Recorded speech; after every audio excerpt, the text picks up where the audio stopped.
আসসালামু আলাইকুম ওয়া রাহমাতুল্লাহ। আশা করছি সবাই ভালো আছেন। আমি আলহামদুলিল্লাহ অনেক ভালো আছি। আপনারা অনেকেই আমাকে অনেক ভিডিওতে কমেন্ট করেছিলেন যে ইসলামী ব্যাংকের আসলে কি অবস্থা, ইসলামী ব্যাংকে দেউলিয়া হবে কিনা, বা ইসলামী ব্যাংকের এই তারল্য সংকট যে রয়েছে এটি তারা রিকভারি করতে পারবে কিনা, বা ইসলামী ব্যাংকের যে আমরা লেনদেন করি বা আমাদের যে অ্যাকাউন্টে ব্যালেন্স রয়েছে এটি বর্তমানে সুরক্ষিত কিনা, বা আমরা ইসলামী ব্যাংকের লেনদেনে কি ধরনের সুবিধা পাচ্ছি, সেইগুলো নিয়ে অনেকেই জানতে ইচ্ছুক, বা অনেকেই আমাকে কমেন্ট করেছেন, অনেকেই জানতে চেয়েছেন। আর আপনাদের কমেন্টের কারণেই এই ভিডিওতে আমি বিস্তারিত জানানোর চেষ্টা করব যে ইসলামী ব্যাংকের বর্তমানে লেনদেনের ক্ষেত্রে কি কি অসুবিধা হচ্ছে এবং অসুবিধার সম্মুখীন আপনারা হবেন। চলুন আমি আপনাদের বিস্তারিত স্ক্রিনে দেখাবো এবং আপনাদের বলার চেষ্টা করব বা আপনাদের জানানোর চেষ্টা করব যে ইসলামী ব্যাংকের বর্তমানে কি কি অসুবিধা হচ্ছে।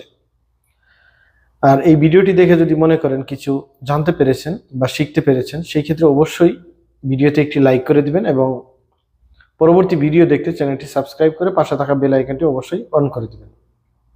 চলুন স্ক্রিনে দেখে আসি। ইসলামী ব্যাংকের বর্তমান যে সমস্যাটা সেটি হচ্ছে ক্যাশ উত্তোলন নিয়ে। সেটি হতে পারে এটিএম বুথ থেকে বা সেটি হতে পারে ব্যাংক থেকে। ক্যাশ উত্তোলনের ক্ষেত্রে প্রবলেমটা বেশি দেখা যাচ্ছে। যেমন আমরা আগে যে এটিএম কার্ডটি দিয়ে 1,00,000 টাকা উত্তোলন করতে পারতাম, গোল্ড ডেবিট কার্ড, সেই কার্ডটি দিয়ে কিন্তু বর্তমানে 25,000 টাকা উত্তোলন করা যাচ্ছে, এর বেশি উত্তোলন করা যাচ্ছে না। এবং আপনারা যদি অন্য ব্যাংকের এটিএম কার্ড দিয়ে ইসলামী ব্যাংকের এটিএম বুথ থেকে টাকা উত্তোলন করতে যান, সেই ক্ষেত্রেও কিন্তু আপনাকে সেই ঝামেলায় পড়তে হবে, 25,000-এর বেশি উত্তোলন করা যাচ্ছে না। আরেকটি যে প্রবলেম হচ্ছে সেটা হচ্ছে আপনি যখন ইসলামী ব্যাংকের ফান্ড ট্রান্সফারের ক্ষেত্রে যাবেন, তখন আপনি আদার ব্যাংকে ইনস্ট্যান্ট যে ফান্ড ট্রান্সফার করার সিস্টেমটি সেটি কিন্তু আপনারা পারবেন না। সেটি হতে পারে সেলফিন অ্যাকাউন্ট থেকে অথবা আই স্মার্ট অ্যাপ্লিকেশন থেকে। আমরা যদি ফান্ড ট্রান্সফারে ক্লিক করি, এখানে আদার ব্যাংকে সিলেক্ট করলাম, এখানে যে দেখতে পাচ্ছেন এনপিএসবি, এটির মাধ্যমে কিন্তু বর্তমানে কোনো টাকা পাঠানো যাচ্ছে না। যেমন ধরেন এখানে আপনি ব্যাংক সিলেক্ট করে দিলেন, যে কোনো একটি ব্যাংক, এখানে যে কোনো একটি নাম দিয়ে দিলাম এবং এখানে আপনি অ্যাকাউন্ট নাম্বার দিয়ে দিলেন, এখানে টাকার পরিমাণ দিলেন, যেহেতু এখান থেকে 50,000 টাকা পাঠানো যায় সেটি দিয়ে দিলেন, এখানে ফ্রেন্ড লিখে দিলেন, যে কোনো কিছু আপনি চাইলে লিখতে পারেন, এবং এখানে আপনার সেলফিনের যে কোডটি রয়েছে সেটি দিয়ে দিলেন। এখন যদি আপনি সাবমিট করেন, আপনি চাইলে ইনস্ট্যান্ট কোনো ট্রান্সফার করতে পারবেন না। ইনস্ট্যান্ট টাকা যদি ট্রান্সফার করতে যান, সেই ক্ষেত্রে আপনাকে শুধু ইসলামী ব্যাংকের অ্যাকাউন্টে ট্রান্সফার করতে হবে। আপনি আদার্স ব্যাংকে ইসলামী ব্যাংকের ইন্টারনেট ব্যাংকিং থেকে আপনি কিন্তু সরাসরি কোনো ব্যালেন্স বর্তমানে ইনস্ট্যান্ট ট্রান্সফার করা যাচ্ছে না। আপনি চাইলে কিন্তু এখান থেকে বিকাশে টাকা নিতে পারবেন এবং নগদে নিতে পারবেন, সেলফিনে নিতে পারবেন, এম ক্যাশে নিতে পারবেন। কিন্তু শুধুমাত্র সমস্যাটা হচ্ছে আদার কোনো ব্যাংকে আপনি ইনস্ট্যান্ট টাকা পাঠাতে পারবেন না। শুধুমাত্র ইসলামী ব্যাংকের এই কয়েকটাই সমস্যা রয়েছে, কিন্তু এর মধ্যেও ভালো দিকটা হচ্ছে যে আপনি বিকাশ, নগদ এগুলাতে কিন্তু লেনদেন করতে পারতেছেন।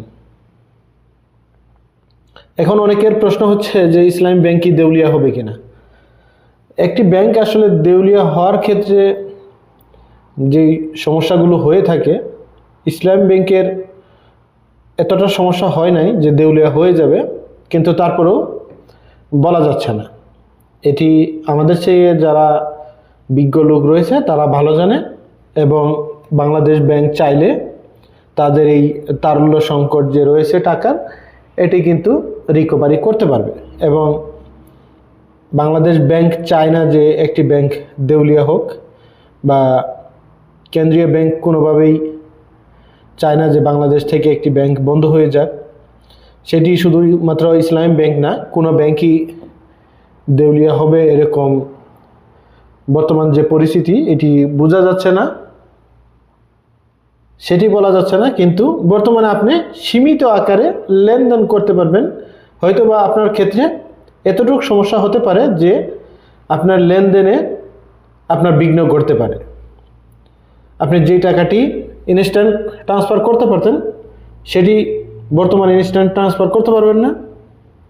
শুধুমাত্র ইসলামী bank to Islami bank transfer করতে পারবেন, সেলফিনে ট্রান্সফার করতে পারবেন, বিকাশ, নগদ এগুলাতে ইনস্ট্যান্ট ট্রান্সফার করতে পারবেন। আদার ব্যাংকে আপনি যখন লেনদেন করতে যাবেন সেটি কিন্তু বর্তমানে হচ্ছে না। পরবর্তীতে হয়তো ধীরে ধীরে তাদের এই সমস্যাটি তারা সলভ করবে। অনেকেই এখন বর্তমানে চিন্তিত আছেন যে আমি কি ডিপোজিট করব কিনা, ফিক্সড ডিপোজিট করব কিনা বা ডিপিএস করব কিনা, অনেকেই এটি নিয়ে চিন্তিত রয়েছেন। আসলে এই বিষয়ে কিছু বলতে পারবো না আমরা, আসলে আমরা এত কিছু জানি না, একটি ব্যাংকের বিষয়ে এত কিছু জানা সম্ভব হয় না। সেটি অবশ্যই আপনার একান্ত মতামত। আপনি চাইলে ইসলাম ব্যাংকে ডিপোজিট করতে পারেন, ফিক্সড ডিপোজিট বা ডিপিএস যেগুলো আপনার পছন্দ হয় সেগুলো করতে পারেন। ব্যাংক দেউলিয়া হবে কি হবে না এটি আসলে কোনোভাবেই বলা যাবে না। একটি ব্যাংক কখনো চায় না যে ব্যাংকটি বন্ধ হোক, বা কেন্দ্রীয় ব্যাংক কখনো চায় না যে একটি ব্যাংক বন্ধ হয়ে যাক। তাদের যে বর্তমান সমস্যাটা সেটি ধীরে ধীরে হয়তো ইনশাআল্লাহ ঠিক হয়ে যাবে। আমরা আশা করছি যে বাংলাদেশের যেগুলো ব্যাংক সমস্যায় রয়েছে ধীরে ধীরে তাদের এই সংকটটি তারা রিকভারি করতে পারবে ইনশাআল্লাহ। আজকের ভিডিওটা এই পর্যন্তই। আশা করছি ভিডিওটি দেখে আপনাদের অবশ্যই ভালো লেগেছে। আর যদি ভালো লেগে থাকে সেই ক্ষেত্রে অবশ্যই ভিডিওতে একটি লাইক করে দেবেন এবং চ্যানেলটি সাবস্ক্রাইব করে পাশে থাকা বেল আইকনটি অবশ্যই অন করে দেবেন পরবর্তী ভিডিও দেখার জন্য। এই ভিডিওটি করার উদ্দেশ্য হচ্ছে আসলে অনেকেই প্রশ্ন করেছিলেন, শুধুমাত্র তাদের প্রশ্নের কারণে এই ভিডিওটি করা। আজকের ভিডিওটা এই পর্যন্তই। যে যেখানে আছেন ভালো থাকেন, সুস্থ থাকেন এবং নিরাপদে থাকেন। আল্লাহ হাফেজ।